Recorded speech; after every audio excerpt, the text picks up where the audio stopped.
यीशु क्रूस पर मरा और 3 दिन बाद फिर से जीवित हो उठा। प्रभु ने यह तब कहा जब वह अपने शिष्यों के साथ एकत्रित हुआ। यरूशलेम को मत छोड़ो, बल्कि उस बात की प्रतीक्षा करो जो परमेश्वर ने वादा किया है। यीशु अपने शिष्यों के साथ 40 दिनों तक रहे और उन्हें फिर से परमेश्वर के राज्य के बारे में सिखाया। फिर उसने अपने शिष्यों को छोड़ दिया और स्वर्ग में चढ़ गया। यीशु के चेले यरूशलेम में इंतजार कर रहे थे और यीशु के वचनों को याद कर रहे थे। उन्हें नहीं पता था कि उनके साथ क्या होने वाला है, लेकिन उन्होंने बस यीशु के वचनों पर विश्वास किया और इंतजार किया। प्रतीक्षा करने का क्या अर्थ है? मुझे लगता है कि प्रतीक्षा करना प्रार्थना करने जैसा है। ऐसा इसलिए है क्योंकि प्रार्थना करने वाले लोग परमेश्वर के उत्तर की प्रतीक्षा करते हैं। यदि आप बाइबल पढ़ते हैं तो ऐसा कहा जाता है कि लगभग 120 लोग थे जिन्होंने विश्वास किया और यीशु की बातों के पूरे होने की प्रतीक्षा की। जब ये लोग यीशु की प्रतीक्षा कर रहे थे तो उन्होंने एक साथ प्रार्थना की। वे नहीं जानते थे कि यीशु का वादा कब पूरा होगा, फिर भी उन्होंने सच्चे दिल से प्रार्थना की। 10 दिन ऐसे ही बीत गए, लेकिन उस दिन कुछ बहुत ही आश्चर्यजनक हुआ। सबसे पहले आसमान में तेज हवा की आवाज सुनाई दी। आवाज से पूरा घर भर गया और प्रत्येक व्यक्ति पर एक लौ दिखाई दी।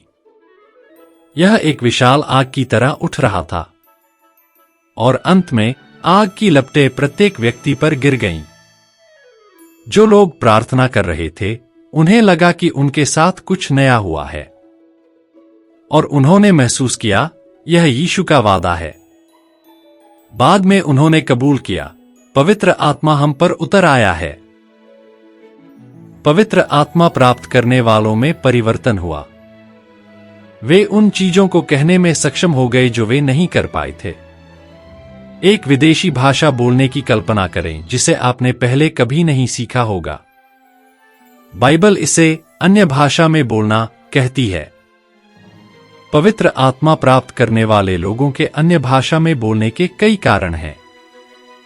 हालांकि उन लोगों की गवाही के अनुसार जिन्होंने सबसे पहले अन्य भाषा प्राप्त की थी, उन्होंने उन महान और अद्भुत कार्यों के बारे में बात की जिन्हें परमेश्वर ने उन भाषाओं में किया था जिन्हें वे नहीं जानते थे। उस समय विभिन्न देशों से यरूशलेम आए लोगों ने अपने ही देश की भाषा को ऐसी जगह सुना जिसकी उन्होंने कभी कल्पना भी नहीं की थी। क्या आश्चर्य है! इसके अलावा वे और भी अधिक आश्चर्यचकित थे क्योंकि वचन परमेश्वर के बारे में थे। चर्च इस दिन को पिन्तेकुस्त कहता है, जिस दिन पवित्र आत्मा आया था। उस दिन से पवित्र आत्मा प्रभु के शिष्यों के साथ था, न केवल यरूशलेम में बल्कि दुनिया के सभी देशों में और हमारे देश में। पवित्र आत्मा हमारे पास आता है और विभिन्न कार्यों को करने के लिए हमारा उपयोग करता है।